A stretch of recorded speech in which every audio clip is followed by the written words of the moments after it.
con disminución de su supervivencia. Como bien sabemos, los eritrocitos tienen una vida media de 120 días, entonces el trastorno va a ser, o sea, ellos se van a morir antes de este tiempo. Entonces, como un mecanismo compensatorio para asegurar el transporte de oxígeno a todos los tejidos, se va a producir un aumento de la eritropoyesis, de modo que puede haber una hemólisis importante sin que llegue a haber anemia. Pero ¿qué pasa? Si esos niveles de destrucción aumentan y sobrepasan los niveles de regeneración de la médula ósea, ya se va a presentar la anemia. Entonces, en pacientes con estados hemolíticos compensados crónicos, pueden desarrollar una anemia severa si se producen tres cosas importantes, pero la más importante de ellas es una infección por el parvovirus B19. Ellos van a tener entonces una crisis aplásica o de eritroblastopenia aguda. Otra puede ser un aumento brusco de la destrucción de los hematíes en el vaso por parte de los fagocitos secundario a una infección. Ellos ya van a tener una crisis hemolítica. Y la otra va a ser un agotamiento de las reservas de folato secundario al aumento de la eritropoyesis, ya van a tener una crisis megaloblástica. Entonces, cuando hablamos de las anemias hemolíticas, ellas tienen como unos signos biológicos, pero esos signos biológicos están agrupados como en dos grandes ítems. Uno es el aumento de la destrucción celular y el otro es el aumento de la eritropoyesis. Entonces, en el aumento de la destrucción celular, ¿qué tenemos? Aumenta la bilirrubina indirecta. ¿Qué nos va a producir esto? Ictericia colúrica y litiasis biliar. Aumenta el urobilinógeno, aumenta las LDH.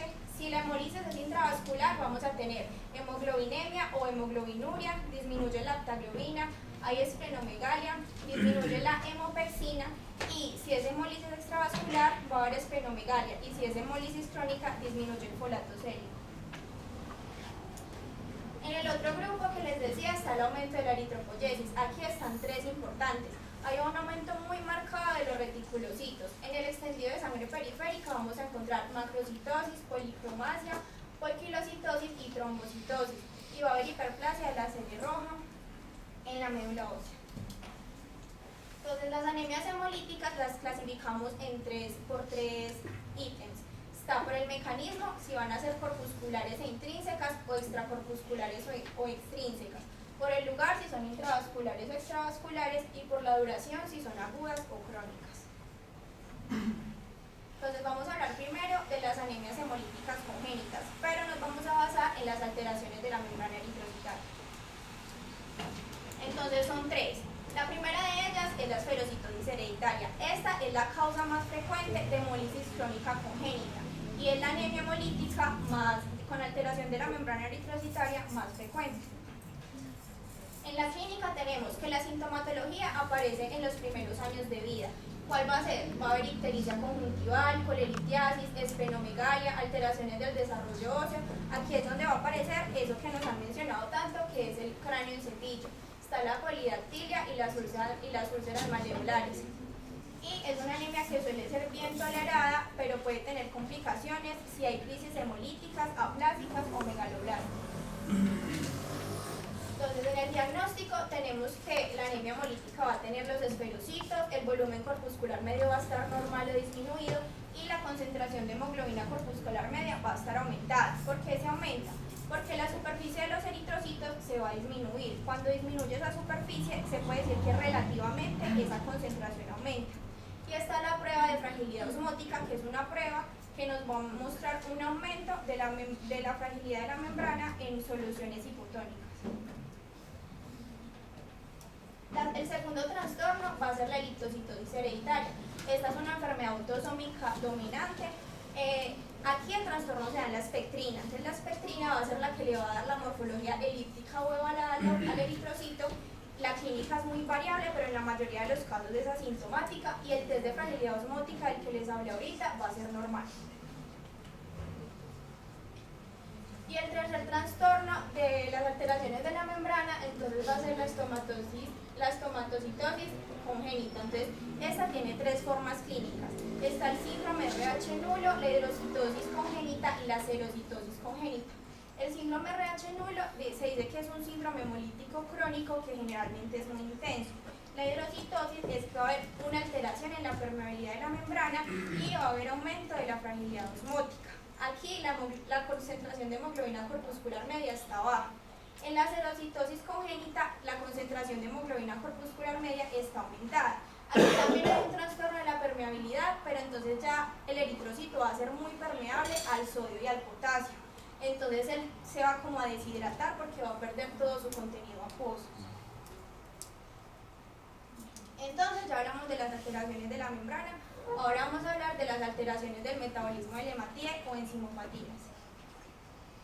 Entonces primero tenemos los trastornos de la vía en la glucólisis aerobia, que aquí tenemos el déficit de glucosa 6-fosfato deshidrogenasa, que como ya habíamos dicho es la enzimopatía más común, que su prevalencia está relacionada con las áreas de paludismo endémico y que tiene una herencia ligada al cromosoma X.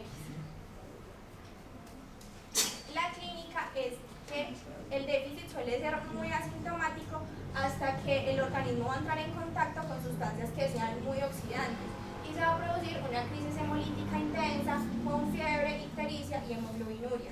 En el diagnóstico, entonces tenemos que es la determinación de la actividad de la enzima y los hematíes con inclusiones o cuerpos de Heinz. Esa determinación de la actividad enzimática no la podemos hacer durante crisis hemolíticas, porque durante las crisis hemolíticas los reticulocitos están aumentados, tienen mucho contenido de la enzima 6-fosfato deshidrogenasa y nos van a dar niveles como falsos.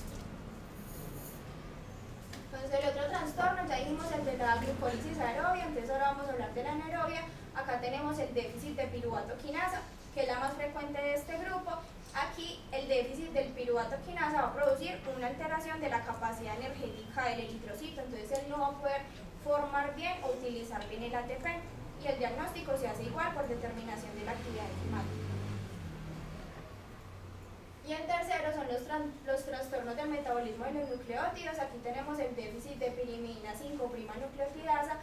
Se produce una degeneración entonces aquí el eritrocito tiene ARN que ya no le sirve, pero entonces él no es capaz como de eliminarlo y todo ese ARN se va a precipitar dentro de él, se va a formar un punteado basófilo y va a haber exceso de adenosín desaminasa que va a disminuir la síntesis del ATP. Entonces ya tenemos las alteraciones de la membrana, las alteraciones del metabolismo y tercero tenemos las alteraciones de las cadenas de globina. Esas alteraciones de las cadenas de globina son por mutaciones genéticas que nos van a dar lugar a dos cosas muy importantes: a disminución de la síntesis de las cadenas de globina, que aquí están las talasemias, y a defectos estructurales de la globina, que aquí tenemos las hemoglobinopatías estructurales. Entonces aquí tenemos la estructura de la hemoglobina, que como ya todos sabemos, tiene la globina, que tiene las cadenas alfa, beta, delta y gamma, y el grupo hemo, que está la protoporfirina más el hierro ferroso. Entonces primero habíamos dicho que era la disminución de la síntesis de las cadenas de globina, entonces aquí tenemos las talasemias.